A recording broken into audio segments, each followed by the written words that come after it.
Hello everybody and welcome to Detroit as the Bohlin Svenska Eracingligan Indy Series continues on in 2024. This is round 5 and 6 from the MABI street race on the streets of Detroit. Myself, Ian Leary and Cam Roger with you for this event. We've had 4 races, Cam, 4 different winners as well, and if there's ever a place where we can bring these Indy cars to have some very exciting and maybe quite confined action, if you like, in terms of where these cars can actually go, certainly Belle Isle is up there. It is a circuit synonymous with IndyCar racing, as Silverstone isn't 2 weeks ago, and we're glad to be here for rounds 5 and 6.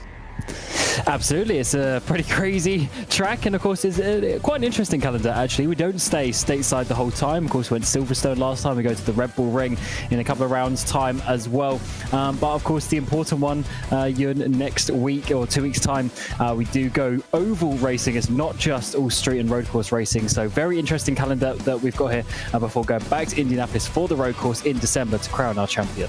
Yeah, this is the road series after all, but there is one oval race, like there is one road race in the oval series. So we're just exchanging those two. That's to come in 2 weeks' time. Very much looking forward to the Indiana 400. Actually, 400, of course, denoting the amount of kilometres we'll be driving, not miles, on that particular occasion. Let's see how the championship looks after just 4 rounds, and it is still very close. Edwin Forsland is on top with that win, of course, in the second race at Barber, doing enough to give him a 23-point lead over Oscar Fredriksson. Henrik Lindhoff has also won a race, and he's in third ahead of Melvin Axson and Ivan Lenholm. It's Jonas Sjöberg who is next ahead of Oliver Hagström, Vigazoo in 7th place, Daniel Holmer in 8th ahead of Cedric Holmbom and Robin Östlund, who won the second race 2 weeks ago. The only driver who's won a race and is outside the top 10, of course, is Jesper Eriksson, who had a pretty poor second race in Silverstone, and I'd imagine that reverse grid race is going to be one that everyone's really focused in on today. Yes, we've got an 18-lap opener, and that will be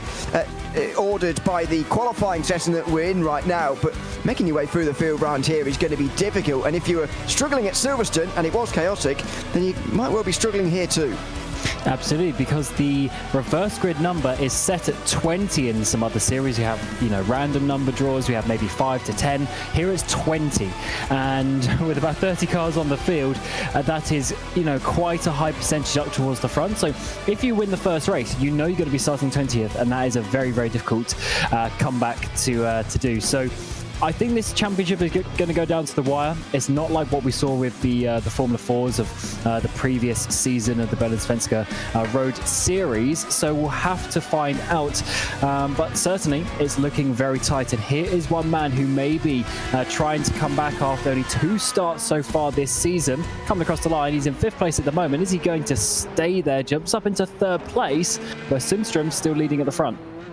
Yeah, well, as you say that, Henrik Lindhoff goes to the front with that time, and that looks like that's that for him in this session with 4.5 minutes to go, 36 thousandths of a second quicker than Mikael Sundström. I think what we're going to see today as well is obviously a bit of survival. I mean, the walls round here make it very, very difficult indeed to keep your car undamaged and untouched throughout the race. We're certainly going to see some damage at some point, but with only 29 in the field, I say only, it's still a good field, but with 29 in the field, and as you say, a top 20 getting reversed, actually just surviving might get you up towards the front in the reverse grid race because of the amount of drivers that are likely to fall by the wayside. Yeah, talking of that, Holmer goes straight into the wall at turn 3. Yeah, I think that's going to happen quite a lot, you are correct. We do have the potential for safety car in this series, so we have to see if the caution is going to come out, and surely this is the place out of all of them on the calendar. It is a proper street track, you've got the walls there, and there's so little margin for error, so many fast corners around here, Ewan, as well. It's not, a tight and twisty one with loads of hairpins. It really does flow quite well. Yeah, I mean, it is one of those circuits as well, street circuits, that do provide overtaking chances as well. I'm fairly positive about this race. Sometimes can get quite negative about street racing, and yes, it is all well and good, but actually after a few laps it gets a bit single file and maybe a bit boring. Round here you do have a big chance towards turn 3, a straight as long as you would see on any other road course really, and it's a big braking zone, big chances towards turn 3. 4, 5 and 6 are fairly raceable corners as well if you're remaining side by side. Turn 7's a half chance. at turn 12 as well. There is decent racing chances around here at this street circuit like you don't get in other places, notably the other street circuit in this city, just saying. Yeah, absolutely. Maybe, as me and you were discussing before we came on there, maybe this was the better iteration of the Detroit Grand Prix that we've got, but great that we still have this version to use in iRacing, and it really is such a cool place to come around. Of course, it was a little while ago now, but this straight as well being elongated for a better overtaking opportunity down into turn 3 really just opened up this track way more. Oh, Forsland there, your championship leader, losing it, coming out of turn 2, but he still sits in 4th place. Do you remember a safety car doing that a few years ago, leading the IndyCar field around? Yeah, well, exactly it was a Corvette, yeah. Yeah, exactly like that. Maybe Edwin Forsland was driving it, I don't know, but there you go. He'll be fine, I'm sure, by the time the race starts. Oliver Hagström out there at the moment as well, going relatively quickly. He's up on his lap time, as far as I can tell, as things stand. This is his 5th lap of the session, with still just under 2 minutes to go. But look at the sliding. You've got the problem you always get around street circuits, I suppose, is that the rubber doesn't quite get into the circuit as much. It's so bumpy as well. It's almost unfeasible that these Indy cars ever went round here, to be honest, because it is so bumpy. You think that with an open wheel car, the suspension would get shredded to pieces, but it just adds to the challenge and probably the backache the next day as well, as Oliver Hagström now makes his way up towards the line. Does he improve? Maybe slightly. He did improve slightly, but stays in 7th. Yeah, this track is anything but flat. Of course, a lot of concrete sort of surface as well, so it's all over the place and very difficult for the drivers. You see the car bouncing around all over the place, and especially as we get a bit later on in the stints, when we get to the races. Of course, they're still sprint races, but still, when we get a bit later in the stints, it'll be interesting to see if some drivers will start struggling with the tyres. Definitely a big talking point potentially for this race. We see Bohlin come through the final couple of corners at 12 and 13, and he does go into the wall. When they exit the penultimate corner, he holds it to the line. Up through turn 14, though, I expect not an improvement, and yeah, he stays in 10th. It wouldn't have counted anyway, I would have thought. Here is Melvin Atkinson. He really is up on his time here. This is a good lap from Melvin Atkinson at the moment. Currently in the standings, 4th place for him after a pretty consistent season so far. 3 races inside the top 10. The only driver to have bettered that is Edwin Forsland, who's been in the top 10 all 4 rounds so far of this championship. He's been even in the top 5 on a couple of those occasions as well. And look at that, close out the final corner for Melvin Atkinson. This is a good lap time, and this could trouble the scorers at the front. Let's see if he can get up the field any further. It will be only 7th, and he stays there just half a second back from pole. We're not really seeing any improvements from the rest of the top 10, I'm afraid. Only Henrik Lindhoff is maybe improving from the top 10. That's your first getting into the wall. And that's very much the story of qualifying. Of course, when you scrape the wall in iRacing, you may not get a incident point for it, but you will get your lap invalidated. So that is that. The qualifying for the MABI Street Race is complete, and it may be no surprise to some that Henrik Lindhoff has taken the pole position. Already a race winner, of course, in this season. Already a pole sitter. Now he is for the 2nd time, with Mikael Sundström alongside. Robin Östlund and Jesper Eriksson, 2 race winners from this season so far, will be in 3rd and 4th. Then, indeed, last time's race winners, Edwin Forsland and Albin Manson round out the front 3 rows, with Melvin Atkinson, the first driver, over half a second back. Oliver Hagström's alongside, with Cedric Hornbaum and Oscar Fredriksson rounding out the top 10. Oliver Bohlin and Oscar Motin share row 6, and already we are more than a second off of pole. Daniel Holm and Peter Helmbro next, and Aviva Lenholm and Robert Eriksson. Linus Helberg and Tony Juvonen, the Finn, is in 18th place. 19th for Jörg Frist, with Kasper Bjork in the last spot inside the top 20. Pontus Wetterstedt is the last driver within 2 seconds. Kalle Wallingstam was 2.4 back. Christopher Dahlstrand, 23rd, ahead of Philip Hahn in 24th. And then we're getting towards those who didn't set times at all.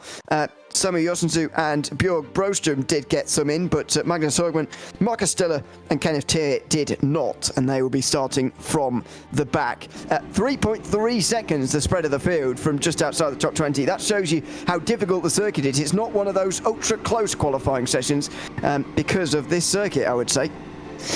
Yes, it's very, very difficult indeed. So here's what we got for you. 2 races, 18 laps for race 1, no tyre change required, straight sprint to the end. Then for race 2, we get the top 20 reversed, we get a few more laps, 33, and there's a pit stop required to use both types of compound. It's going to be quite a tough evening of racing as the pace car takes us underway. And fun fact, so Sundström, who is of course on that front row, he's attended all 4 races so far, but he's down in 29th place in the championship, and he's now just put it on the front row. And for his team nearly on pace, well, he nearly got pole. Yeah, Anders Carlson and Dan Segelson are the only other drivers to be lower than him, and also on 4 starts so far this season. Just quickly, Cam, you mentioned that the safety car is likeliest to come out round here, but how likely do you really think it is? Oh, that's such an American word for an American series. I'm going to say certain. I don't know if in both races, but definitely tonight, in one of the races, there will be a safety car, I'm going to say. Okay. I thought likeliest was a word.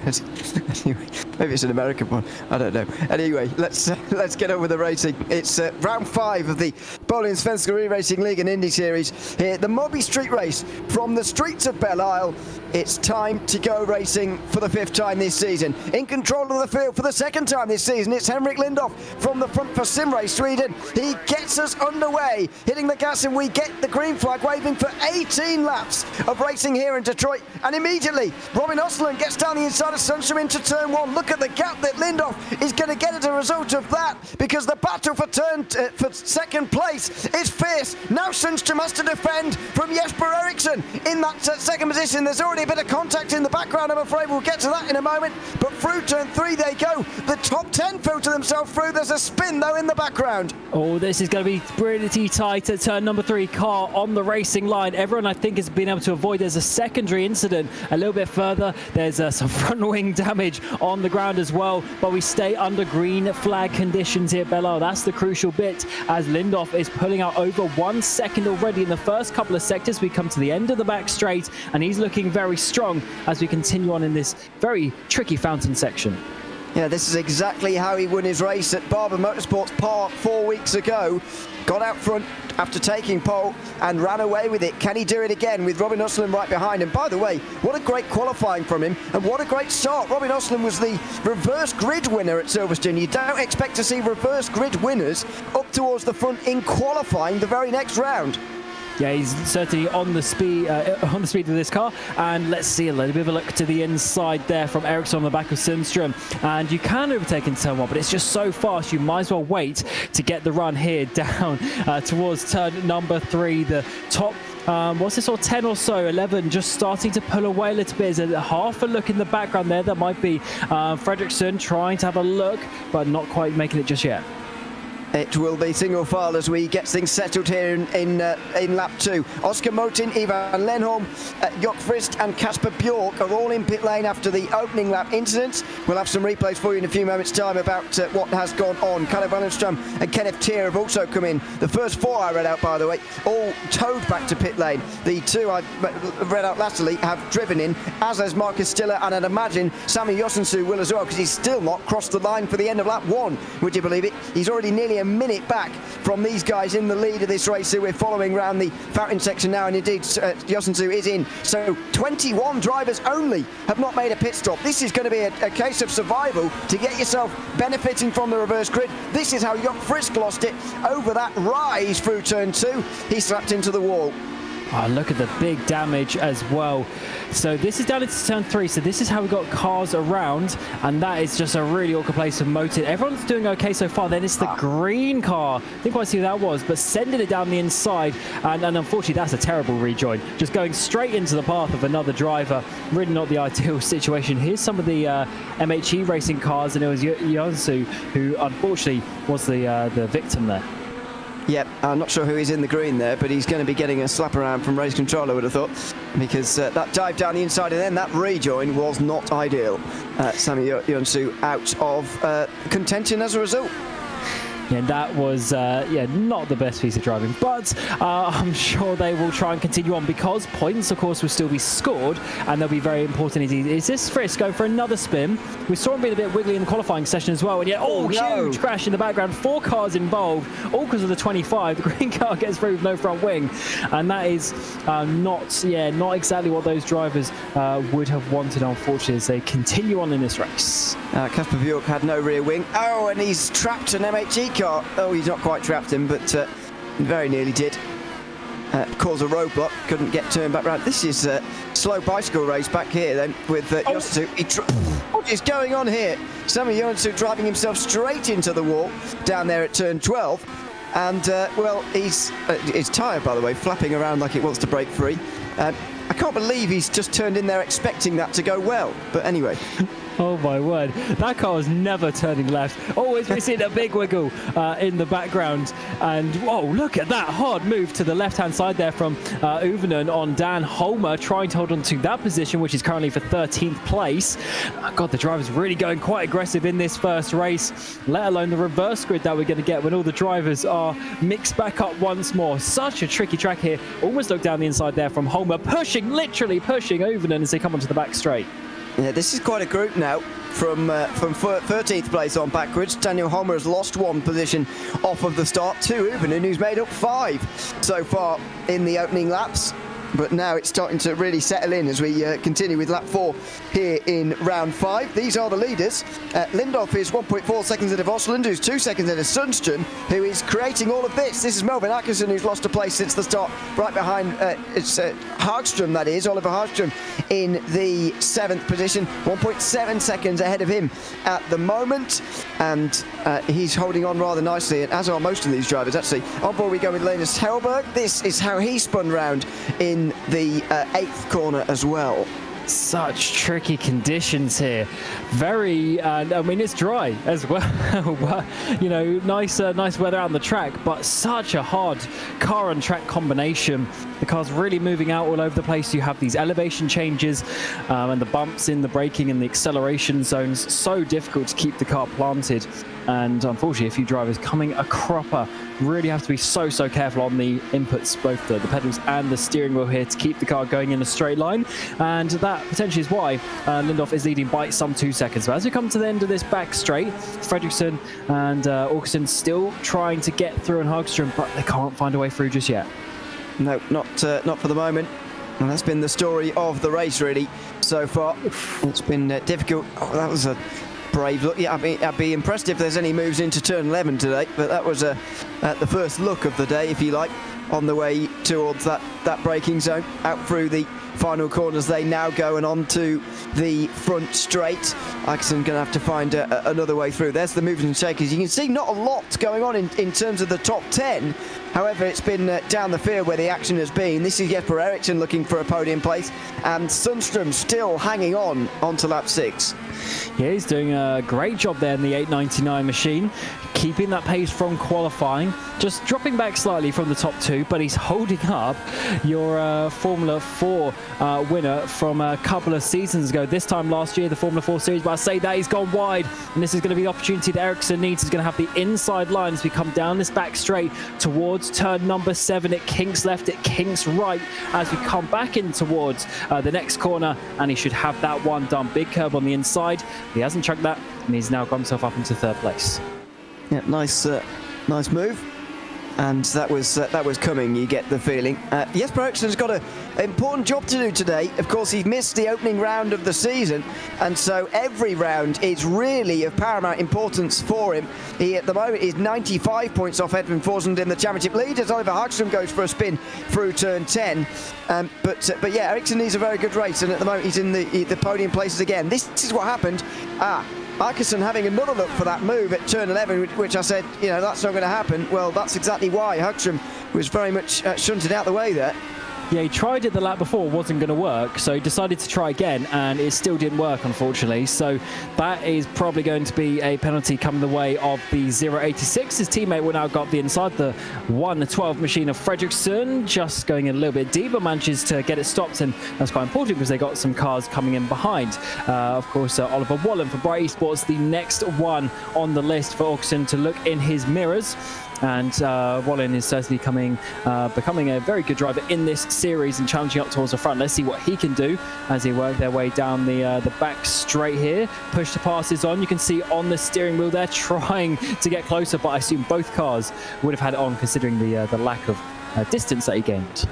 Yeah, exactly, and the limited, I get the feeling, the limited amount of places you can do it here at this circuit, coupled with the relatively limited laps for this race, only 18, I get the feeling almost every time it's possible, these guys will be on the push to pass, and surely they'll all sort of be negating one another with it, really. Yeah, that's true. There's not many straights around here, so everyone's going to be doing it at the same time because of course you're not going to use push to pass in the corners, are you? So definitely a factor as such, but he's getting very close here. Can he get the run down the back straight? Not actually the ideal exit out of turn 2 there. He's getting the run, he's in the slipstream, he's looking to the inside line. Is Åkesson going to be able to defend? Yeah, he breaks late enough, and the 72 has to sit behind. Certainly does. And just joining them behind, by the way, is Cedric Holmbom in the last spot inside the top 10. Certainly seems like Åkesson is starting to just look over his shoulder a little bit here at Oliver Bohlin, and that is taking away some of his speed from Melvin Åkesson, who's driving away at the in the 8th position. Here we go in towards turn 7. Will there be a chance for Bohlin? No, I think, again, I said it before, but those chances in towards turn 7 are really half chances, and then you've really got to wait for turn 3 on each lap. Absolutely, that's really the best overtaking opportunity, but you can try it in some other parts of the track. You just have to sort of work the car ahead in your favor, try and get them offline somewhere, maybe just pounce on the opportunity for a mistake. But look how tight and narrow and bumpy this track is. It's so difficult for the drivers even just to keep it on the racing line here, let alone obviously going fast or even winning the race, although Lindhoff, I say, is doing a great job out the front. That is a big wiggle though, goes too wide, and this might be the opportunity Bohlin needs. Yeah, you're really waiting for an error around this circuit, and Bohlin has got one now as we make our way down in towards turn 3. Oh, he wasn't brave enough on the brakes. He had the opening down the inside, but he wasn't brave enough on the brakes. Åkesson went wide anyway. He'll be kicking himself, I think, Bohlin, because he will realise now he really could have made that move. Yeah, that was the opportunity. He had to pounce, and let's see if he gets another one. And the issue is he's got Åkesson's sort of sister teammate Holmbom in behind as well, so he's sandwiched at the moment. He needs to try and find his way through. He's close once again as we come down towards turn number 7. He needs to have a bit of a dive to the inside, but it's actually quite a fast apex here at the end of the back straight. It's not necessarily hairpin style corner. It really is quite open. You can take the speed, so maybe one of the slower corners like this could be an opportunity, but just not close enough right now. Not for the moment. Cedric Holmbom just in behind for Simray Sweden Academy is just watching on. I don't think he's really wanting to get involved just for the moment, but instead he'll just see what the outcome is. There he is on the push to pass again on the front straight, but not gaining anything. I'd imagine the other two ahead of him are on the push to pass. There's Bohlin again, really fast through turn 1, but Åkesson doesn't make the same mistake twice. Now will there be a move from Holmbom maybe? Said he was waiting and watching, but here he goes. Oh, bit of a wheel-to-wheel contact there as they go side by side into turn 3. Bohlin shuts the door pretty firmly actually and holds on to 9th place, but this is the danger now. He's starting to feel the effects of not attempting to make that move a few laps ago. He really needed to, because that would have alleviated some of this pressure he's now getting as well. Yeah, great racing between these three drivers. Holmbom being so aggressive there, trying to keep the 72 to the right-hand side of the track. It'd be slow in turn 7, but this could be the opportunity now for the 10. No, decides not to dive down, but this is good because what he's done is he's slowed him down enough. He slowed Bohlin down enough that he's not all over the back of Åkesson, so that helps his team out a little bit, and of course then means that he's got a better opportunity to overtake himself, because if Bohlin's all over the back, there's nowhere for Åkesson to dive down the inside because there's just not enough space. The gap that he would have wanted is filled by his teammate. Got to say, there's been another incident, well, not another incident, sorry, but Linus Hellberg, another pit stopper in this race. He's lost over 6 minutes now, so there's only 20 drivers on the lead lap. The 21st driver is 5 laps down, which is, I suspect, not a gap that's going to come back in the period of this race. So we look like we have our 20 for the reverse grid, but will they stay the same? Will they all remain in the race? Because if there's a crash, then all of a sudden they'll be in trouble with 8 minutes to go. That was more movement on the way down towards turn 3, but no chance. Look at the time they're losing to Oscar Fredriksson, who must be delighted he got through into 7th place not so long ago, because he's free of this group. Yeah, I think it was more of a controlled overtake as such from the 112 being the teammates. But as you're saying, that was really the opportunity that he needed. And just imagine if we get another issue for someone and you're 5 laps down and get reverse grid pole. That is quite something, but you never know what's going to happen in this Indy series, and that is why this championship is completely wide open. The 10 had a bit of a thing, but actually just up ahead of them, there is a spin, and actually I think that is a car who is a lap down, so no positions gained. Think you are correct in that one. Pretty awkward, but these guys didn't get tripped up by it. It was Linus Hellberg, it was indeed. So this is on his way out of the pit lane again. Back on his outlap, doing almost exactly what he did to put himself in the pit lane in the first place, only this time without the front wing loss. Onto the back straight they go again, and, well, not the back straight, but the straight after the start-finish line anyway, in towards turn 3. Bohlin not close enough, Holmbaum having a look but not quite brave enough, and the 3 of them stay together. There was grass there for Bohlin. That's not what you need on the entrance to turn 4, and he stays in 9th place in a real tight Simrace Sweden sandwich. Oh, this is so difficult because Bohlin can't get through and he's having to almost attack to avoid being overtaken here. This has got to be the move, surely. Can he find a space to the inside? No, that's blocked off. He goes back to the racing line, tries to get the run, but Åkesson is defending so well and putting his car in all of the right places. He's having a few little wiggles here and there, but not enough to open up the door for Bohlin to really get the move. There was just that one opportunity about 3-4 laps ago, coming down towards turn 3. That might have been the one for Bohlin, but also they got to look out because in the background they've also got cars coming on. That's Helmbro who's just joined the back of this train. And you can see why. With the fighting going on, it's only natural. Oliver Hagström is going to be back in this group again here if it continues, as Holmbaum looks up the inside into turn 1. My goodness, that was close. Bohlin had to go around the outside, but there was barely any overlap, if there was at all, and that they all get away with it. Again in towards turn 3. Holmbaum's going to be having a look here, and I think Åkesson will be really hoping that Cedric Holmbaum gives us a real go so that he can get clear. Now Holmbaum goes wide. Here we go. Peter Helmbro is right in the group now again. Well, this is some fantastic racing here at Belle Isle, the opening race of the day. We still got 1 to go with the reverse grid to mix things up even more. But this is incredible. Åkesson just a couple of tenths of laps slower than he needs to be, and is causing this bunching effect behind. And really, I think if he does get overtaken, the floodgates will go. But let's see, because Bohlin still can't find a way past it. Look at all the bumps and the elevation changes. It's so hard for these drivers, but they're keeping it on the track and giving us some great battles here. Åkesson, the pressure, the tension that he must have behind that wheel, and it's really good that he's holding on to it. It certainly is. Still 6 in the pit lane down at the back of the field, by the way, and the top 20 remaining out of the pit lane. So we have our top 20 for the reverse grid even so as things continue. 5 to go as we go over the line in the opening race of the MABI Street Race here from Belle Isle. Look at Bohlin now through turns 1 and 2. He only once had an opportunity before, and it was due to a Melvin Åkesson mistake. Will he have a chance of his own making this time? No, he's still not late enough on the brakes. I wonder whether he does have half an eye on that second race, thinking, if I crashed, I'll be starting that race at the very back. Potentially, but he's had a couple of opportunities and is definitely just a little bit more. Fall out the top 20 because there's not enough laps left. I don't know if that's factoring in their thinking at all. I doubt it, but they certainly are more able to throw caution to the wind and still be in the top 20 at the end of this opening race, if indeed they want to. Does Bohlin want to on the way down towards turn 3? He's not close enough this time round, I would argue. And so he'll stay behind. Hornbaum just behind him, followed by Helmborough, and then Oliver Hagström, who'll be desperate to get back up. He'll especially be desperate to finish ahead of Melvin Atkinson, who is currently in 8th place, but that's going to be quite tricky. Those two, of course, clashed into turn 11 earlier on in the race.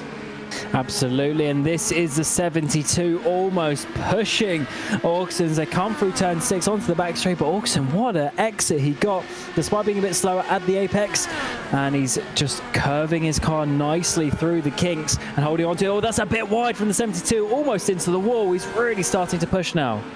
Yeah, he very nearly clipped the wall. It sort of juts out a little bit, the concrete there, and you can very easily take your tyre off. He goes for a wider entry to 11. You've got to be careful with that, with Hornbaum right behind you, and it doesn't really give you anything. It just gets you a bit closer into turn 12, which you're not going to overtake through anyway. Under the bridge they go, and out onto the front straight again. Oh goodness, they're getting close to that final wall as well. The wall on the outside of the final corner, I should say, and Bohlin has to go defensive as a result. Here goes Hornbaum, round the outside through 1, inside at 2. The racing has finally begun, and they go wheel to wheel over the rise. Now down towards turn 3 they go. It's a drag race between the two. It's Bohlin who's slightly behind. He needs to be brave on the brakes, and again he's not. Hornbaum is later, but it's too late maybe. Bohlin's still on the inside line. Goodness me, this is close. Side to side in towards turn 4, again into 5. Outside line for Bohlin, and surely this time he's shoved out. He certainly is. Helmborough also came under pressure there as well, by the way, just in behind from Hagström. Finally it happens, and Hornbaum finally gets through. That was half a lap in the making, but what bravery from the 10. That all started at turn 11 and it just snowballed on. But unfortunately, Bohlin wasn't able to get that momentum back. Then the little wiggle on the exit turn 13 was really the nail in the coffin, but it had to still be done by Hornbaum, and he really had to work for it. But what a move, and it was certainly one that you're going to be seeing on the replays for sure over the course of the season. So after the 72, looking like he's going to be up into 8th place, he's now down into 10, and he's got a couple of drivers who are looking very feisty because Helmborough and Hagström are coming in hot. Oh dear, what's going on here? Someone's missing a half front wing here. It's Robert Ericsson, who is just let Philip Hahn through for 16th place, and he's gone off here. I reckon Hahn might have been involved actually, as well as maybe Uven and Retterstedt as well. They are all down on their current lap times now. That might just be natural, or it could be an incident. We'll get to the bottom of that before the end of this race. We're on the penultimate lap, and we've got teammates in 7th or in 8th and 9th now, I should say. Is Hornbaum really going to give Melvin Atkinson a hard time on this final lap? I'm not sure, but the 10 is definitely faster, and they get through the traffic there nicely as Rob Ericsson gets down pit road. But the 10 is certainly faster. But what is he going to do? Is he going to try and make a move on his teammate?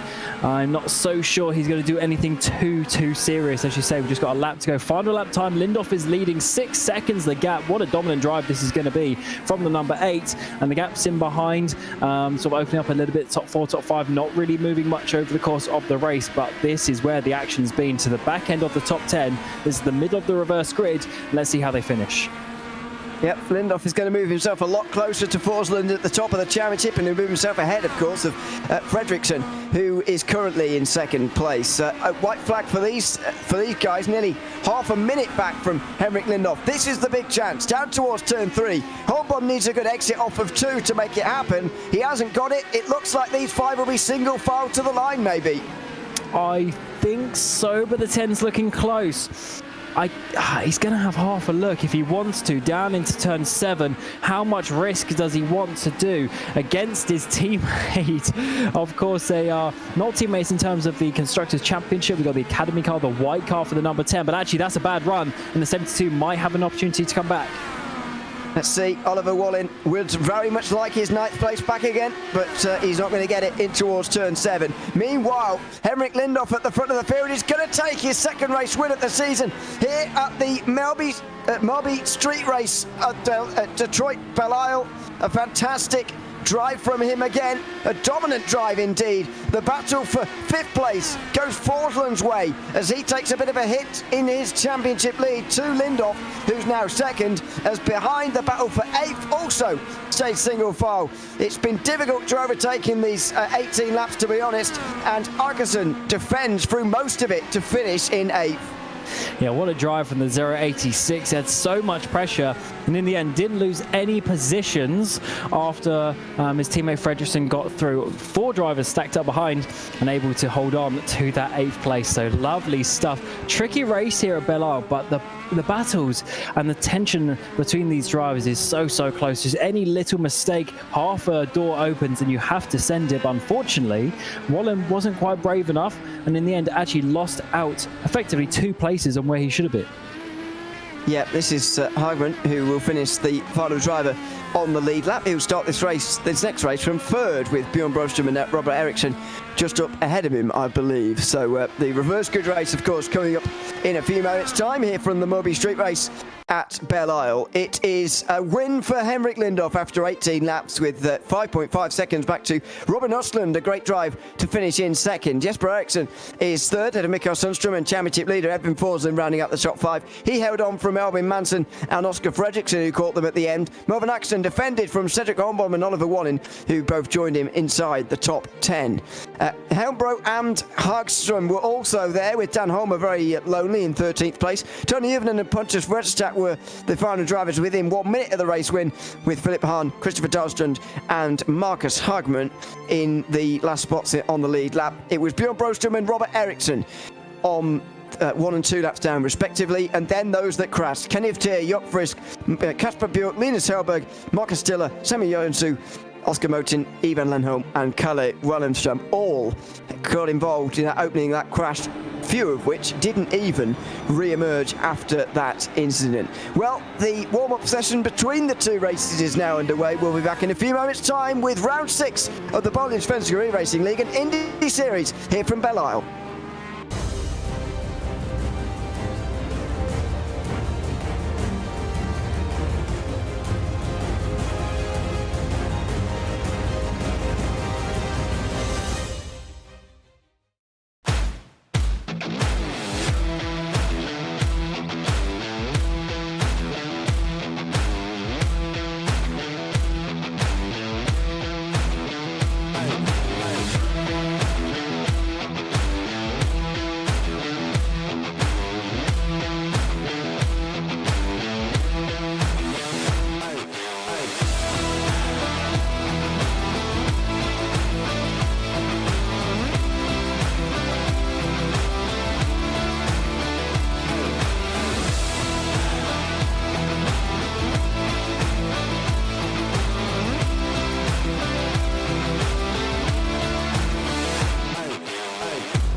Welcome back to Belle Isle, where the MABI Street Race is about to have its 2nd edition. It is round 6 of the Bohlin Svenska Eracingligan here for the Indy series.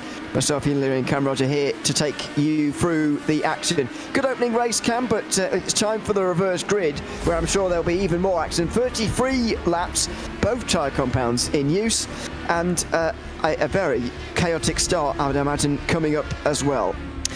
Yeah, what we saw there with Augusten holding up a couple of drivers behind, surely we're going to see that with the reverse grid. Top 20 get reversed, and the pace difference that we saw in qualifying, I think there's going to be a few, respectively slower drivers at the front.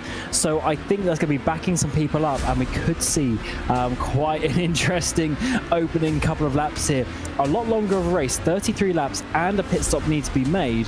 So I'm sure the top drivers can find their way back to the front, but this is probably going to be the hardest race of the season to do that. You mentioned Augusten there. I mean, how much credit are you giving to him for keeping everybody behind, and how much credit are you giving to the circuit for being difficult to overtake on? A bit of both, to be honest. Of course, this is a proper street track with the walls close and short straights, tight corners, but he was putting his car in every one of the correct positions to be able to defend, and even when Bohlin got down the inside a few times, he had the bravery on the brakes to hold the position as well. Absolutely, it was a good drive from him, and he'll, I'm sure, be a feature of the action in the second race in the MABI street race here at Belle Isle this evening. The top 20, many of whom didn't actually re-emerge at all from the pit lane. Of course, no fast repairs. It does take a while to repair these Indy cars sometimes. Robert Ericsson and Bjorn Brosten will be on the front row together, ahead of Magnus Sogman at the final driver who finished on the lead lap in the opening race. Christopher Dahlstrom alongside him with Philip Hahn and Pontus Wetterstedt in the third row. Tony Ivinen will be alongside Daniel Holmer, with Oliver Hagström and Peter Helmbro resuming their battle from 9th and 10th. Oliver Bohlin and Cedric Holmbom will resume theirs from 11th and 12th, and Melvin Atkinson might have to do some overtaking this time rather than defending from 13th. He's alongside his teammate Oscar Fredriksson. Albin Munson is directly ahead of his. He's 50th with Edvin Forsman alongside, then Mikko Sundström directly behind him with Jesper Eriksson on the outside. It's Robin Östlund and Henrik Lindhoff sharing the spots inside the top 20, with Kenneth Cheer and Jock Frist on row 11, Kasper Björk and Linus Hellberg on row 12, ahead of the final drivers in the field, Marcus Stiller, Sami Joensuu, Oscar Motin, Ivan Lenholm and Kalle Wallenstam, the 29 car field. So that's how they line up. They are on the formation as things stand, in fact not quite yet, and goodness me, it's got very gloomy and dark all of a sudden. I was thinking, and you mentioned it was a very nice day in the opening session. It's not got much colder, would you believe it, but it is very, very gloomy and almost foggy, it looks like, but they can just about see where they're going. Our helicopter shots are going to be useless. We did say two types of tyres need to be used. We never said that it had to be the alternates and the primary, but yeah, it being mostly cloudy is probably not going to be the wet tyres either being used, but certainly a lot of humidity out there on the track, slightly different conditions, and the drivers only had a few minutes to prepare for that. And of course, we normally have the sticker reds. It's the green tyres this time around compared to the blacks that we're seeing there.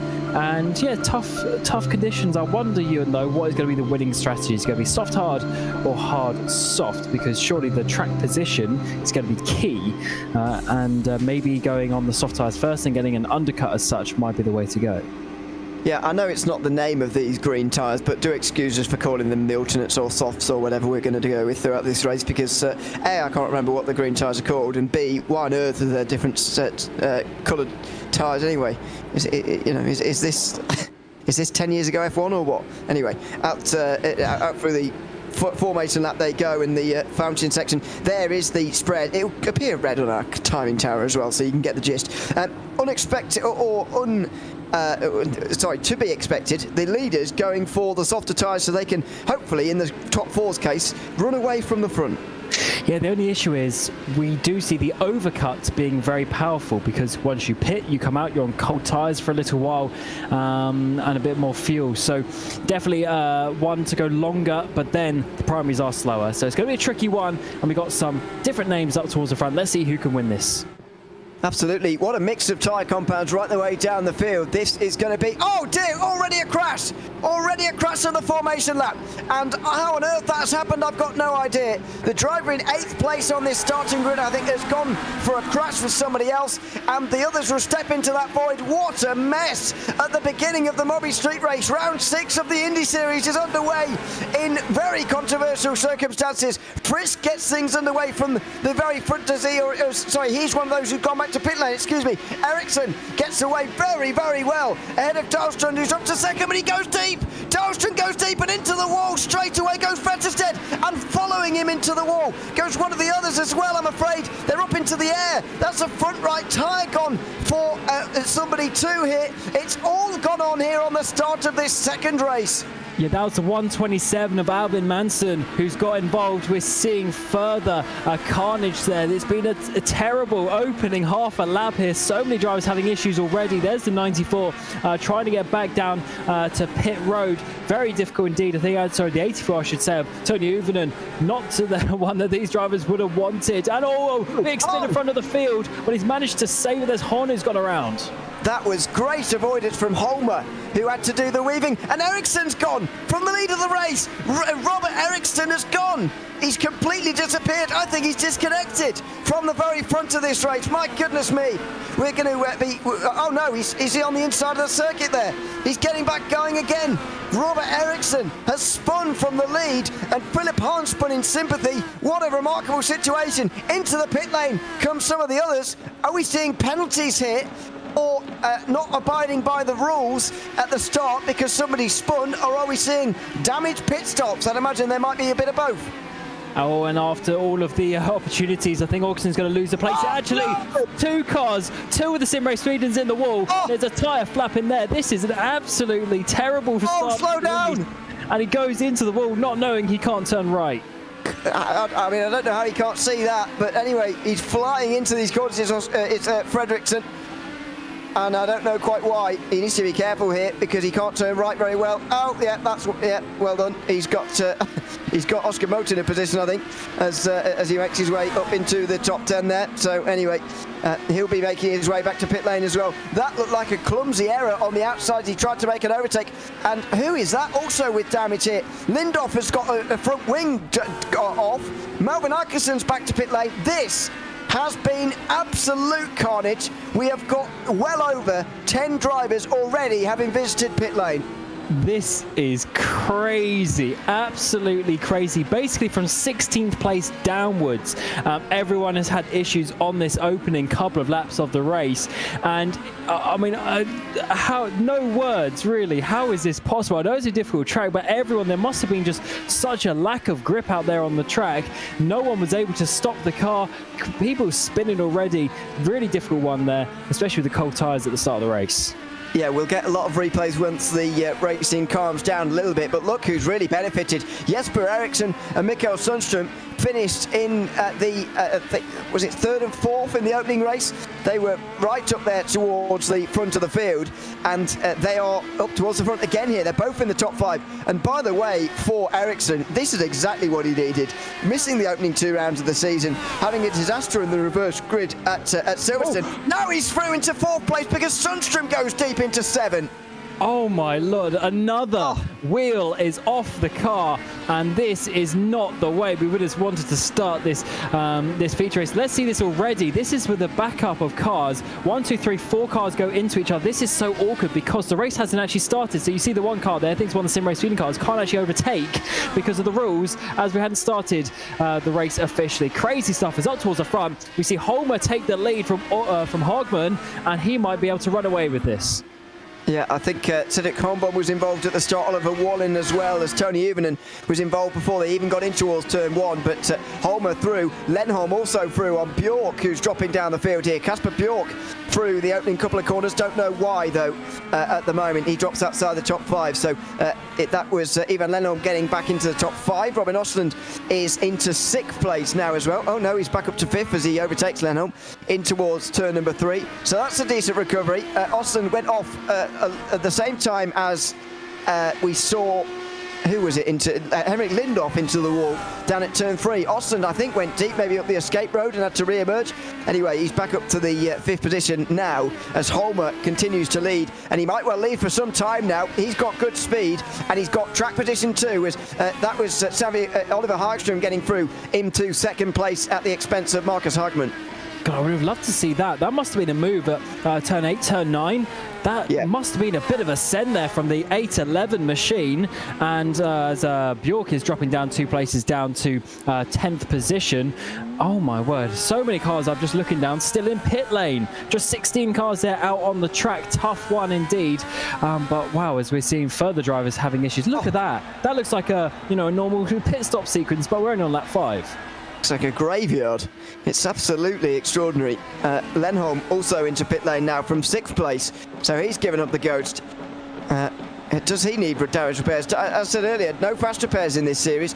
You have to repair the old-fashioned way, and all these will gain as a result. So, as a result of going deep into turn 1, Christopher Dahlstrand effectively came out at the back, but he's been picking off positions again and again and again. He's back into 11th place after previously being down in about 25th.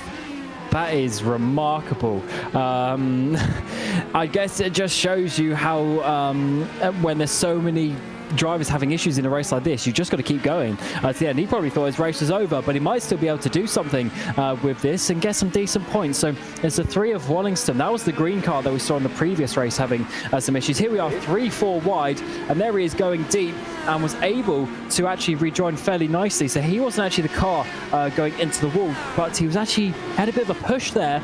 Of course, from the car there in the foreground, then the 127 coming in behind him. Just difficult conditions.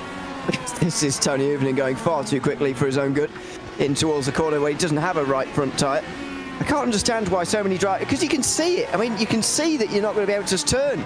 I don't know. Anyway, Pontus Vesterstedt had the same predicament here. Oh, he had a bit worse by the looks of things. Yeah, so he was the first car that went into the wall there. So he was the one who pushed the 80 of Dahlstrand into the wall. He went into the back, and that's Ericsson from the lead of the race. Yes. And look at all of the cars that are going to have to come past him. That's a very tough position, and in some ways quite easily done there, actually. But look, he's got to wait for the whole train of cars. He does. And careful driving the wrong way. Oh dear, gets up onto the grass bank. He's lucky he didn't get disqualified for doing that. But anyway, out he goes. This is Vesterstedt getting back again after damaging his front left. So he went in first, and then Manson followed him straight in. But I'm not actually sure how that was resolved, because Manson's rear tyres were in the air, so I'm not sure how they resolved that. Wallingstam went far too deep into turn 7 next up on someone who didn't have a front wing. Somehow avoided him. I don't know how everyone was... that's Philip Harnspin we saw live. I don't know, and that was Holmer avoiding, by the way. I don't know how we saw everyone hitting their marks so perfectly into almost all the braking zones in the opening race, and now they're having to do it all again. It's descended into chaos. And do you know the best thing? We've stayed green this whole time as well. It's all Holmbaum just adding insult to injury there, spinning, trying to get back to pit road, the nose hanging off that one. And what's Robin Austin done? Race winner this season. He's looking good so far. Now coming into the left-hander at turn 5. Is he going to do a bit of a Felix Rosenqvist? No, he's all good so far. Ooh. Okay. Well, he's still 5th, so clearly nothing went that wrong for him. So, who of the championship contenders are left? I mean, Forsland is nowhere to be seen as things stand. He's out the race, the championship leader. Fredriksson is nowhere to be seen really at the front of the field. I'm struggling to find him. He's pitting at the moment. He's still in pit lane, I should say, and has been for the last 5 minutes and more. He's getting repairs done. Lindhoff, who moved up to 2nd as a result of his race win in race 1, is now 18th, but he has re-emerged. He is very lucky, or skillful, depending on which way you look at it, to have only 5 minutes 25 in the box, whereas a lot of others are spending more time in. If he can continue on for another lap, he'll be ahead of Sundström, who's currently in making a similar length pit stop from 17th place. So Lindhoff might well lift himself ahead of Forsland. We'll wait and see on that front. But the bigger worry, I think, for those kind of drivers is those who are still left up towards the front as things stand. Holmer is not really much of a concern in the championship, but he is 8th, so he's not that far behind. Hagström is 7th in the championship. He's 2nd at the moment in this race. Jesper Eriksson, of course, is going to be a threat later on in the season. He's 3rd as things stand. And then Osland is 5th place in this race. He's currently at 10th place in the standings after winning at race 2 at Silverstone, of course. So there's a couple of worrying drivers up towards the front there for those who have had early problems in this second race. Indeed, and I think these race 2, the reverse grid races at every event, are going to define the championship, and this could be one of those races as we see Lennholm there, who was actually from the back of the field, to be honest. He's already up 15 places into that P13, and trying to chuck his way along to get some points. This is a remarkable up and down day. Look at all of the gained places there for these drivers. It has been absolute carnage in the opening third of this race. Some of these gainers are making me feel that maybe it would have been best to start outside the top 20, to be honest, and just watch it all unfold. I mean, out of the top 10, that's the bottom 5 of them are all in or having started outside the top 20. They were all involved in that opening race crashes as Robin Osland gets down the inside and through on Hagman for 4th. And chasing down Eriksson, that could be an interesting one for the championship. Of course, Osland was still quite low down, P12 coming into today, but with the speed that he's showing, might be a contender when we get towards the end of the season with those drop rounds. For him, every race is going to count, so this could be quite a crucial one. And he's got past Hagman, who's of course one of the the better drivers in this championship. I thought he was going to go deep there for a minute, but he's losing quite a bit of time. So Osland does have some speed, just needs to try and now chase down, but the issue is he's got 6 seconds up ahead of him.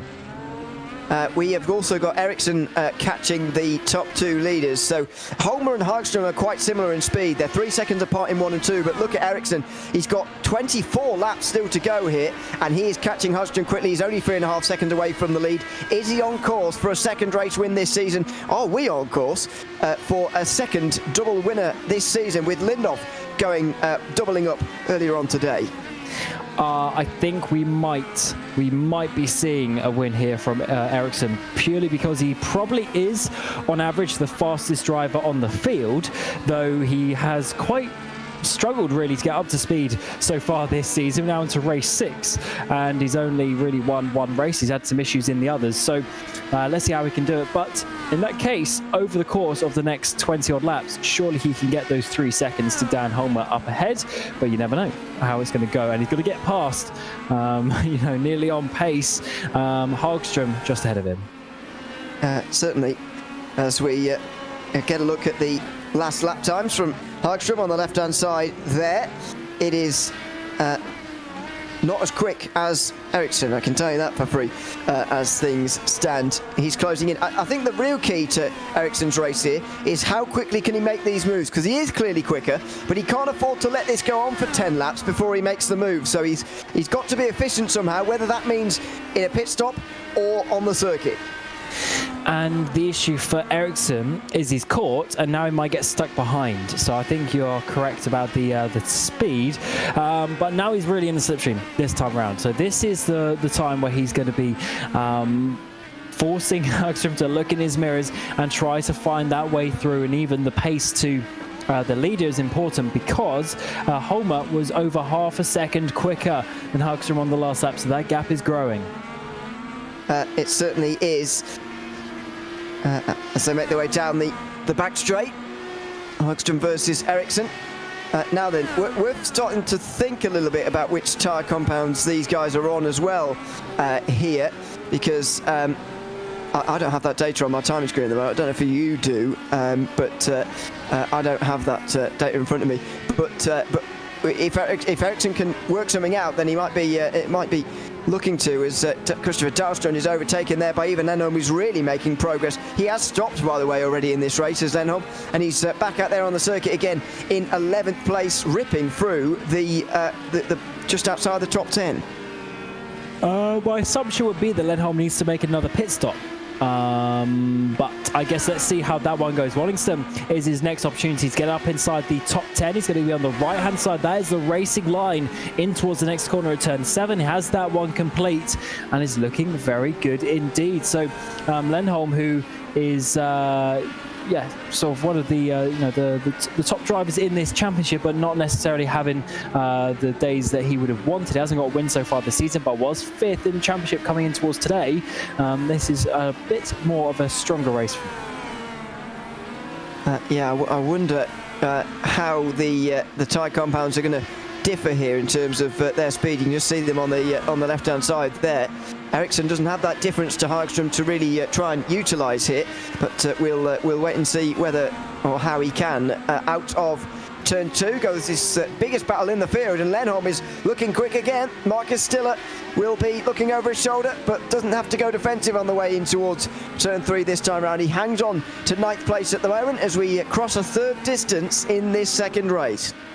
Indeed, and I think this is a similar situation to what we saw last time, where a driver behind slightly faster but needs to find a way through. Can Stiller put it in the right places? Ericsson pits already to come down pit road, and once again we're going to see Lindholm 2 laps in a row with the same move on that inside line down to turn 7, and we'll have that one complete, so that's very nice. Look, he's gone in too deep. He saved it out of the wall though, has he? Or was there a bit of contact in the end? It looks like he still has the front wing, but that was almost race ending. That was so close to contact. I almost don't believe he avoided the wall. Hellberg looks like he's recovering from a spin as well, because suddenly he's popped out in front of Lindholm now. So that's another overtake for him to maybe make, as you're right, Ericsson has come in. He is going to be out again just ahead of Jokfrist, is it? Or is it going to be... Oh, no, just be behind him. And that could prove to be a bit more traffic for him as well. He's showing on the racetrack for me, but still losing time. I don't know how he's managing that. Yeah, maybe making a spin. We'll have to see if we can get eyes on that. But here comes the move. Hellberg, unfortunately, is going to be losing a place here. Lindholm 3 places in 3 laps, up into 8th place, and realistically is looking strong as you go further into the race. I want to see what his strategy is going to be like, his pit stop strategy to the end. Is he going to have to do another stop surely with those softer compound tyres on? But he's gained so much already from this first one after stopping only after the first couple of laps. I don't know if he can make it, but anyway, we'll find out. His pit stop was notably longer. I wonder whether it was down to damage, because it was 14.4 seconds. The pit stop Ericsson has just had 7.9, which is obviously shorter. So it's quite a difference. But if you take that difference away, they'd be pretty much together here, Ericsson and Lindholm. So the problem is going to be working his way through traffic. As things stand. Hagström has caught Holmer a little bit here on this last lap. No idea what's happened to Holmer. He lost 3 tenths on the last lap. This lap, he must have lost even more, because it's come down to about a second. Are those softer tyres starting to fall apart? Maybe, or is there some traffic that's come in the way after all the issues for the drivers that we've had? We've got so many drivers actually out of the race now after spending minutes in pit road. And certainly not the easiest of situations, as of course Hagström is sort of let off the hook now with the drivers pitting around it. Yeah, Lindhoff's suddenly out the race actually, so he won't be going any further. Oscar Fredriksson's out the race in 22nd, Forsland's out the race in 23rd, so that's the top 3 in the championship all gone. Melvin Atkinson is also gone. He's 4th in the championship coming into today. Lindholm is the best placed driver in the championship, still in the race. He's barely in the top 10. It's a remarkable race. Someone asking in YouTube chat, by the way, whether it's raining or if it's foggy. It is foggy. Very cloudy. I don't think it is going to rain though. It's oh my word, that was Wallingström getting all crossed up and saving car. You'd think it is raining by some of the lack of grip that some of these cars are showing. Yeah, the car's just not planted at all. It's skating around all over. It's so bumpy, and I think just low grip in general around this track. So the driver's really struggling to put power down, and even in the braking zones as well. And that is why you're seeing so many mistakes being made as Jokfrist comes into the pit lane from what was about 7th position. and he's obviously dropping further down the order. But yeah, when the car's just not planted to the road, of course you're not getting grip because the tyres literally aren't making the full contact with the track in the same the same way. So definitely a tough one for the drivers, and I think the opening lap here, and the opening 2 laps really, is just the perfect example of that. Certainly is. As we make our way through the middle sector now, Hellberg at the front of this group with Ivan Lennholm away from this group. It's Marcus Stiller next up, followed by Carlo Wallingström, Kenneth Tier and Jörg Frist. Again, would you believe it, all 5 of these drivers were involved in race 1 crashes. Now they occupy the positions 8 to 11, I should say, in this field. An unbelievable race and turnaround for all 4 of these drivers. And that's why you keep going in a series like this. The format definitely helps that quite a bit, but I do prefer this in many ways to if you just, add the 2 lap counts together and have one, sort of 50 lap race as such. That gets us very close as there's 2 drivers into the wall there. Hellberg is the main contender there, but I think Stiller possibly went in there just trying to avoid him. Yes, Stiller comes down pit road. Hellberg is holding up another driver just in behind him. Yeah, Kenneth Tier followed him in to the pit lane and then follows him into the followed him into the wall, then follows him into the pit lane. So another crash, this time at turn 12. I can't understand why there are so many unforced errors being made in this race that they weren't being made in the last one, as Hellberg now can't find his pit box. I wonder if it's just the conditions. The cars do seem to be sliding around quite a bit, and yeah, he's got to line it up for his pit crew as he finally gets in there, but he's going to be sat there for minutes, many laps down for the 404. Not the best day for him as we continue on in the race. So Lennholm is now in 6th place. He's got Yonsu just in behind him as they work their way through the fountain section. Is that another car on the wall? There wasn't Wallingström who's behind him. Must be a car that's a lap down. But oh my word, we're now seeing P13 downwards down pit lane. Crazy. We have got so many drivers out the race as well. Sundström and Vettel are still trying to repair their cars, but everyone around them are not. And look at that. Yonsu's in the wall now. This is just unbelievable. Sami Yonsu pulls into pit lane. Front left tyre is toast. And that is another minutes-long repair for a driver from the top 10. Wow. What a day of racing here for the Bohlin Svenska IndyCar Series. What a tough track it's been. And maybe the conditions haven't helped, but really struggling. And as we get to the next race in a couple of weeks, being the Indiana 400, completely different style of race, hopefully we don't see this level of attrition.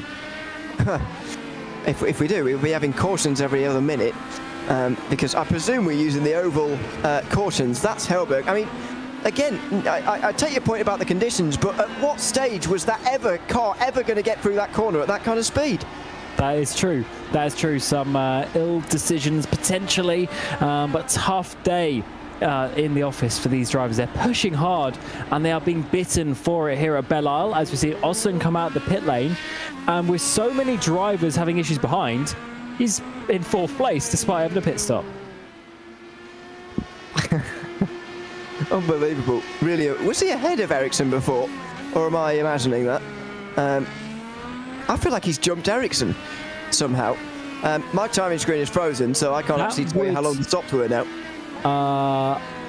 I should have written it down, but that potentially is what's happened, because the overcut is very important. When you come out, you're on those colder tyres for a while, and the driver ahead of you is on basically qualifying laps with less fuel as well. So it's definitely one for the drivers to stay out longer if they can. But then, of course, that was getting a little bit close on the colder tyres. But then, of course, when he comes out, he's going to be on the colder tyres, and Ericsson will catch him up as he goes deep again. I think it is the colder tyres, Ewan, what we saw in the first couple of laps, and again with the drivers on these out laps. This is Philip Hahn in the pit lane way back. He's actually off the lead lap. Anyway, Östlund and Ericsson. I wonder whether Ericsson did have that spin. I was talking about it earlier on when he came out the pit lane, that he seemed to be losing time despite not being in pit lane. I wonder whether we just haven't seen it, but there was a spin maybe on the outlap.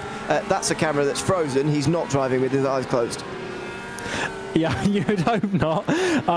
Maybe that would explain some of the crashes we've seen today, but I think that was just a little bit of internet there. So Svenska is going on. And of course, he has spun around in the previous race as Ericsson has got Osland up ahead for P4. So that's quite an important move. I think this could just be, as I say, the tyres still coming in for Osland. He was struggling on that opening lap, so it shows you, yes, you get the track position straight away, but then the hot tyres, I believe, is what's working there for Ericsson. And softer tyres as well, I believe. Ericsson is now on too with Osland on the harder compound, so maybe that has played into this a little bit as well, either with the overcut earlier on or indeed the difference between the two now, because Ericsson is certainly putting those red stripe tyres to well, they're not red, so I told you I'd do it.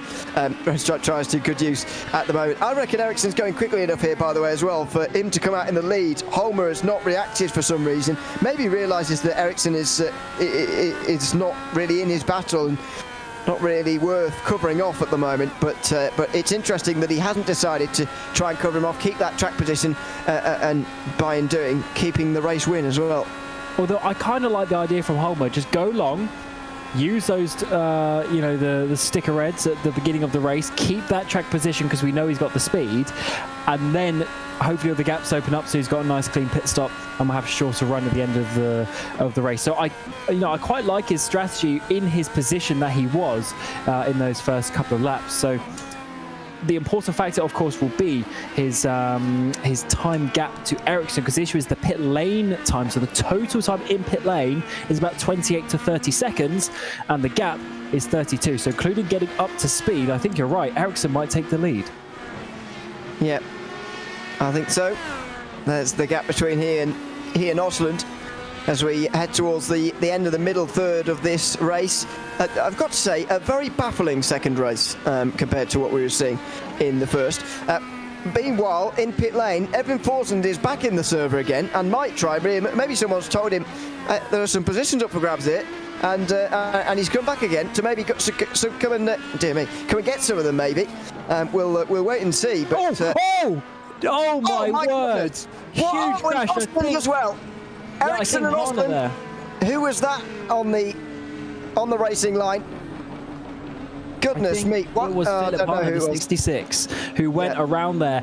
And unfortunately, two big names in the championship, the 37 and the 90, both down pit road. They're basically going to be out of this race. And after saying that they could be batting for the race win after Holmer makes his pit stop, it looks like Holmer might have an easy job at the front here, but you never know what is around the corner of Belle Isle.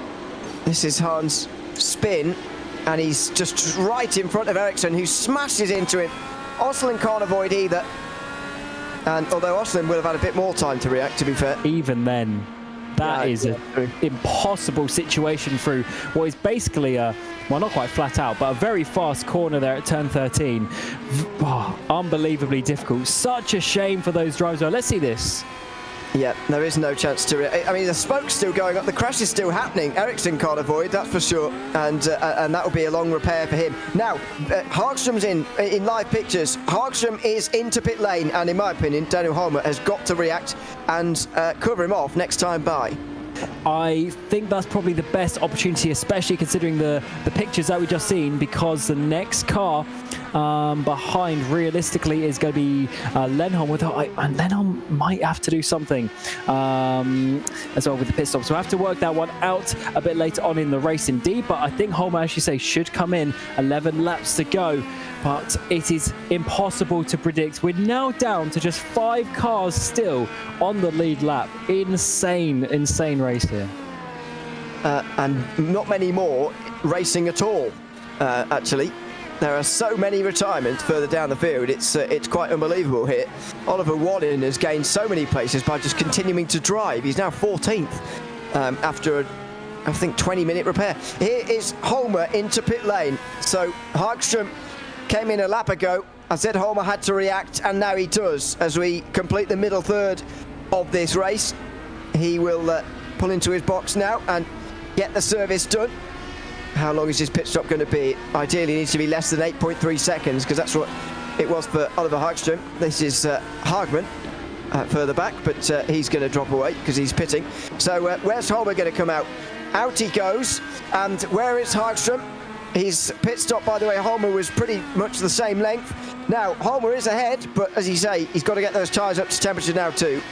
Yeah, Hagström's got a lap advantage of heat, so that 2.5 will probably come down closer to 1.5 or so. We'll see how Holmer does. He's got a bit of traffic up ahead of Bohlin as well, so this could be an important few corners for Hagström to try and gain. He's already gained half a second in just 3 corners, so if that continues on, he might be just about close enough by the end of this lap. We'll have to see. It's so crazy how those colder tyres really make such a big difference. He's already gained a second in the first half of the lap. And also, these gains are not going to go away for the next 5 laps at least, because Hagström, of course, is on softer tyres than Holmer is on. He elected to take those on early, did Holmer, to get the track position. And look at the tyre warming phase for Holmer. He can't keep those tyres underneath him, I'm afraid. He gets very loose out of turn number 8, and Dan Holmer loses the lead. It's Oliver Hagström's now to lose, surely, as he takes the lead with 10 laps to go. Is there a driver who has not had an incident in this race? It might just be the 811, and that's the reason ultimately why he's at the front of this race. Crazy, crazy scenes at Belle Isle, and he has got still quite a few laps to go, of course, 10 including this one, to hold on to it. But I think Holmer there just coming a cropper to those cold tyres, pushing, knowing that the 811 was chasing him down and making a very important mistake. Dear, oh dear, oh dear. This has been quite the race. It's the only street race of the season, you'll be glad to know, because it is it's a bit of a bash and a crash, especially this second race. And really, there are not many left. Jesper Eriksson has decided to give up. So has Robin Osland and Philip Hahn. There are literally only 10 drivers remaining on the circuit. We are showing on the left-hand side almost everybody who's still running. This is what happened to Holmer. He just could not. Well, he's up the curb, which didn't help, but just can't get these tyres up to temperature in time. Yeah, she saved that pretty well, to be fair. So it shouldn't actually be too bad, but of course important positions. Oh my word, what a race we've had, blowing the championship wide open as we come to half points in the series, and so impossible to predict what's going to happen. Who is even going to be leading the championship after all this? I'm not even going to begin to work that out, because it's 2 races first of all, but also most of those at the front of the field have fallen by the wayside anyway.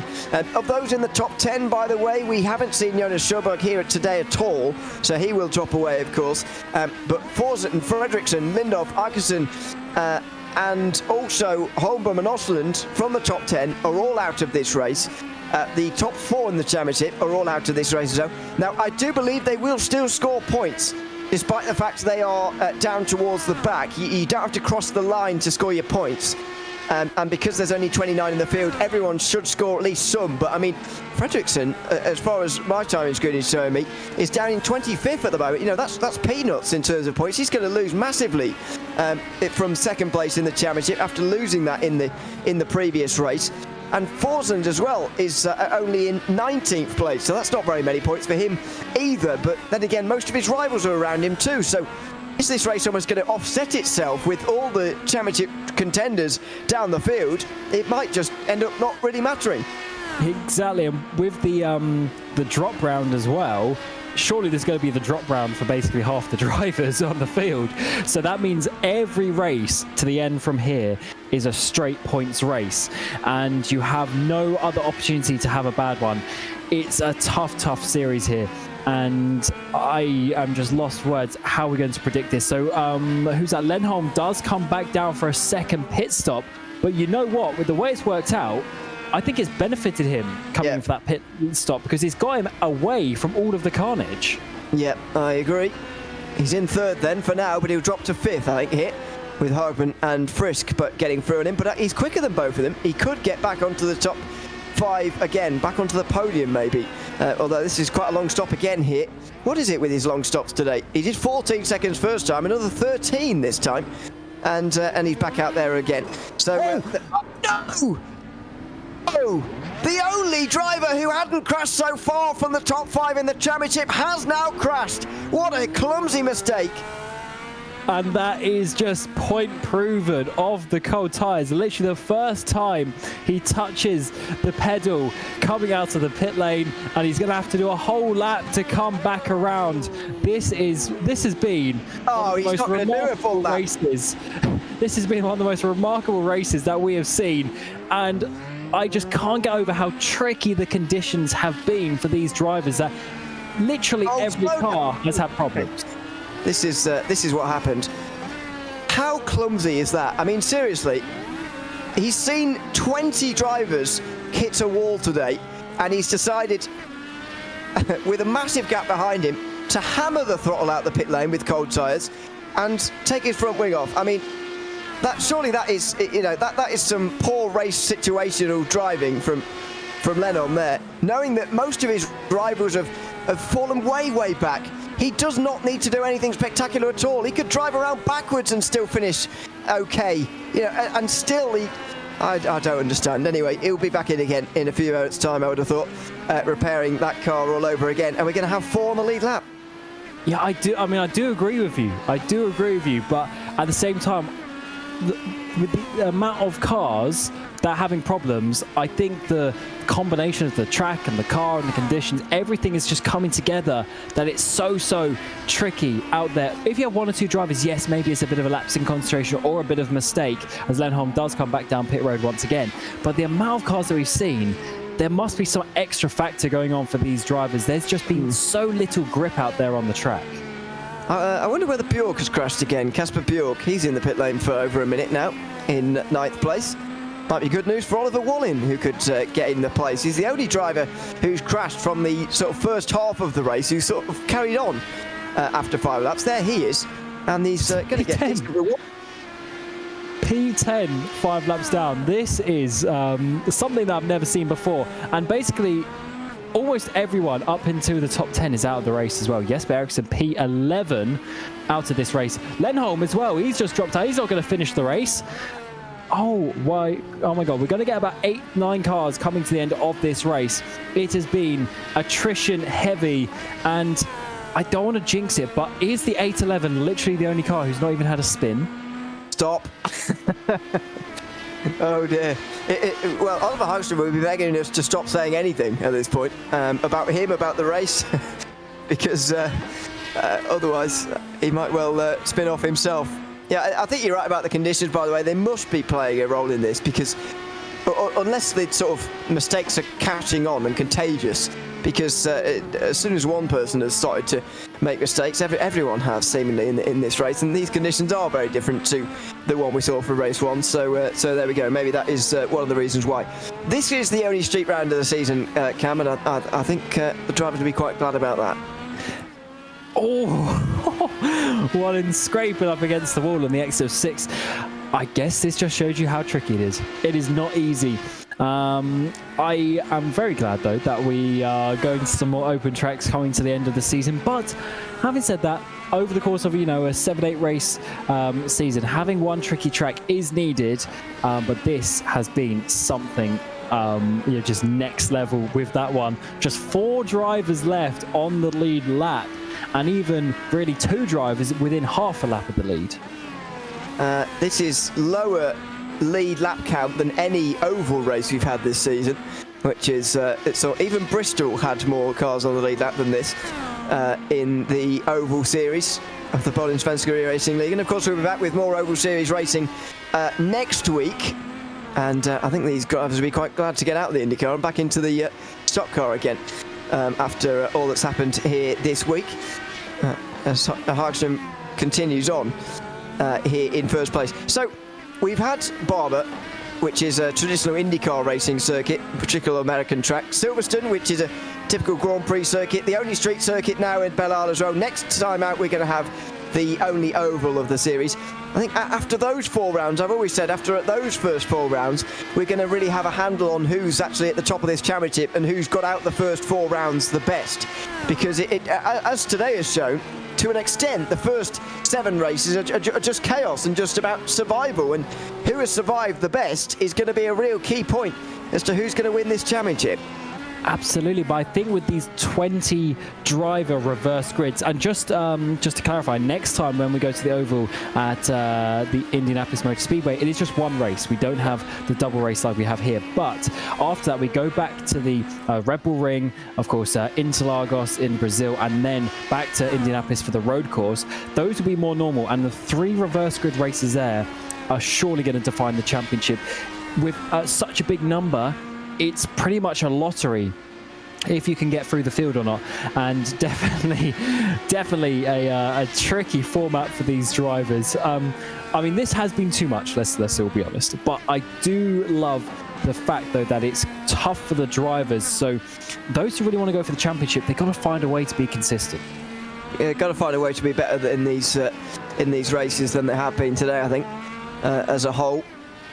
Bohlin, by the way, gains a position from Bjork, and he will get ahead of Ivan Lennholm as well. We are down to 8 in the field because Bjork and Lennholm are both out of the race.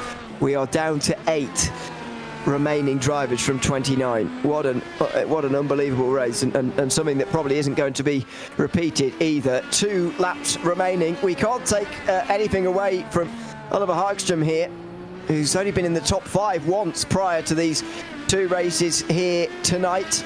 He's about, though, to take his first race win of the season by the looks of things, and in 2 laps' time become our 5th different winner in 6 races. And just looking at his lap times, I mean, he's still doing decent lap times as well.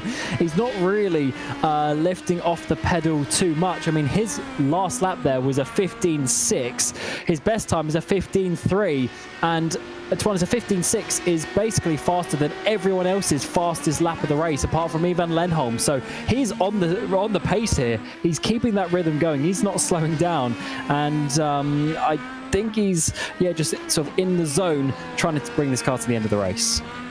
Yeah, it certainly is. The closest gap, by the way, is between 3rd and 4th, between Marcus Hagman and Jock Frisk, who is actually caught by a second last time round, but with 3.5 seconds to go between the two, and 2 laps remaining. That may be a gap that doesn't come back quite into a battle in these final few moments. There is a view from the aerial shot, and again, maybe we haven't given enough credit to these conditions, but equally, from what we've seen from these drivers so far this season, top quality racing throughout the first rounds of the championship, you would certainly have expected better from this group of drivers in terms of getting more to the end of the race at the very least. Oh, definitely. There was some too many risks being taken, some overly eager drivers, as we bring out the white flag for one more time around Belle Isle, as we get the nice onboard shots here. But yeah, definitely a few drivers being probably too aggressive considering all of the situations. But then we saw the likes of Lennholm coming out the pit lane there, spinning up the rear wheels just like that. So it was very, very tricky today, and certainly just caught out a few too many drivers.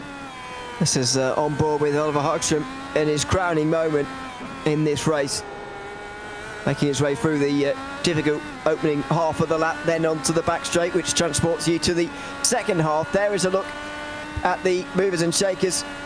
He's gained a decent amount of positions, but don't forget, didn't have a bad opening race. Was spun round by Melvin Arkeson in the first race, don't forget, in a move on the way, an ambitious move on the way down towards turn 11. So he could have even had a better opening race of the day.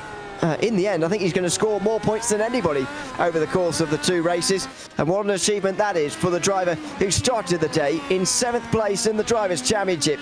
Out of the final corners comes Oliver Hagström Viggersjøen. What a drive from him. He stepped through the chaos in Detroit to win by miles. 13 seconds is winning margin. He laps everybody but 3 others and takes a historic race win. A race that will be remembered for being one of the most chaotic ever in this league's history. Absolutely. Dan Holmer coming through in 2nd place as well. And we have to go back half a lap to Marcus Hagström in the 12 machine for MHE Racing as they work their way through the final couple of corners. He's just actually about 2 seconds ahead of Jocke Frisk, who's the last driver on the lead lap. And Frisk has not been without issues over the course of the evening, but he's going to get a 4th place finish in this second race. And the championship is completely blown wide open as we go to the oval race in 2 weeks' time to get It's a halfway point in the championship, and I really can't wait to see what the standings are going to look like. So many championship contenders way outside of the top 20 having issues in this race. Bjorn Brostrom over the line, the only driver to finish to lose positions at down 5 from his start. Well, what a remarkable race. That is it for the MABI street race from Detroit. It is Oliver Hagström Vigazoo who wins the race. 13.9 seconds in the end from Daniel Holmer, with Marcus Hagman holding on from Jock Frist for a podium. Kalle Ronnestrom, Marcus Stiller and Bjorn Brostrom finished 1 lap down. Oliver Bohlin was the only one to have a long repair and re-emerge. It ended up gaining him 8th place. Even Lennholm crashed out the pit lane on that in those final few laps.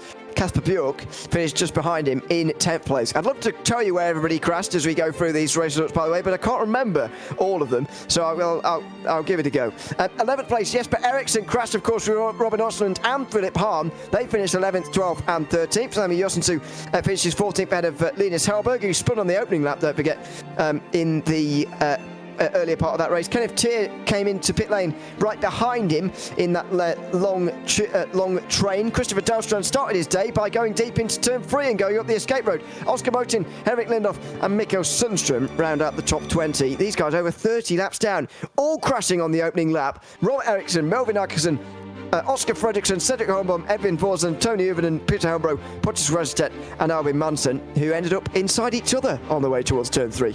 And into the interviews we go, and first of all, Oliver Hagström Vigazoo now joins us in the broadcast booth. Welcome in, Oliver, good to have you with us. What's your sort of word or sentence to sum that rather chaotic race up? Low and steady, no, but just not overdriving and not getting the temptation of going quicker when you have quicker people behind, and just staying out of trouble. That's what you need to do around here. So yeah, Slow and Steady certainly won. Oh, sorry for interrupting. Slow and Steady certainly won you this race. I mean, were you surprised that not many others that seem to adopt the slow and steady strategy?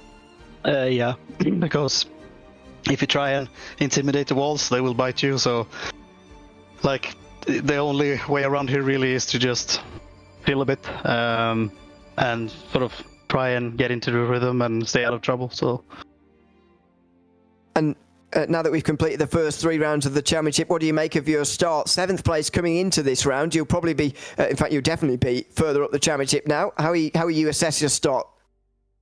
Yeah, considering I've been having a whooping cough for 6 weeks, I've not been the best start of the season, so it's been quite tough to even get into sim racing at all. So now I'm getting better. It's still quite rough with the breathing and coughing and stuff. So yeah, it's not easy to be sim racing at the moment, but it's really nice when you can pull it off anyway.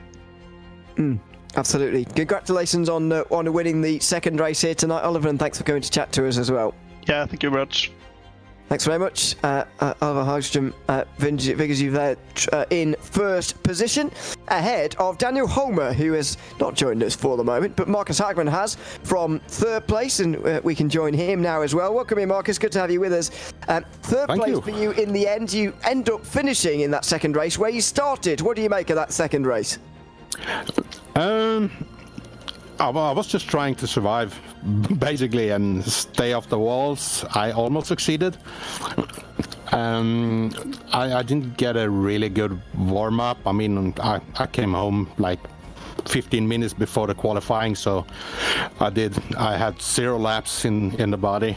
So I took the first race as a practice, and I guess it's paid off. Absolutely, it did. You are going to be moving up, of course, in the points. So I'm not sure how much that will matter to you. But how do you assess the first? I know you missed a couple of rounds. I know you missed 1 round. But how are you assessing the first 3 rounds of the championship now it's complete? Well, the first 2 races at Barber was not really the best I've done. It was a decent result, and then I missed Silverstone. And I mean, this race, both of the races were fun for me. Nice and calm, 0x in both. So basically just stay out of trouble. And if you stay out of trouble, you end up good, I guess. Absolutely. Congratulations on finishing on the podium in the second race, Marcus, and thanks for coming to chat to us as well. thank you so much. I just want to thank Eximus Marketing and MABI Rental Cars for their support, and my family, and you guys for broadcasting. So thank you for having us. Thanks very much for joining us. Marcus Hagman there, third place today at Belle Isle in the Indy Series. And because we haven't had Homer, we might as well take the bonus interview of Henrik Lindhoff, who's offered himself up. So we'll have a chat with him too. Welcome in, Henrik. Good to have you with us. Let's tackle the second race first, as it's most recent. What happened to you in that one? You certainly weren't the only one to crash, but how did it unfold for you? Yeah, well, you saw the race in its whole. It was what it was, but no, unfortunately, I had a teammate that went into the wall in front of me, so I had nowhere to go. So I crashed once there, and then I was 5 laps down, came on the track again, maybe did 5 or 10 laps out on track, and then another car got in the wall, and nowhere to go there either, so then it was game over. However, you did win the opening race and took your second race win along with second pole position of this race. Was it a circuit you were coming into with a lot of confidence? Because it certainly looked like it. Yeah, it was actually. I really like this track. I really do, and being on the limit on a qualifying lap on this track is quite amazing. So, no, I had a lot of confidence going in, and I knew I had the pace here. So, yeah, it was just to make it happen. Well, congratulations on race 1 victory tonight, Henrik, and thanks for coming to chat to us as well. Yeah, thank you guys. Thanks very much, Henrik Lindhoff there, the winner of race 1 tonight at Belle Isle. Well, that's it for the MABI Street Race Cam, and I bet they'll be glad there's no more street racing. It's to the ovals in 2 weeks' time for the Indiana 400. Looking forward to that, because it's going to be an exciting show and a different one to what we've just seen tonight. Absolutely, and 100 laps. I mean, that's a proper race. I mean, we're doing it properly. So that's a long one for the drivers. They're going to have to be a lot more calm than what we saw today at Belle Isle. So really looking forward to it. And of course, the Oval Series rejoins us next week as well. So plenty of racing. Do love this series, and I think tonight's race will be remembered, but hopefully forgotten in some ways as well. I'm sure some people will certainly like to forget it very quickly indeed, but they're not going to, I suspect. That is it pretty much for us tonight from the Bohlin Svenska Eracingligan Indy Series. As Cam says, we'll be back with the Oval Series in 1 week's time. It's Homestead Miami Speedway on the 24th of October. Make sure you join us then from 8 p.m. CEST as always. But for myself and Larry, Cam Roger alongside me, and Hugo Louise behind the cameras, it's goodbye from Belle Isle. We'll see you in Homestead in 1 week's time.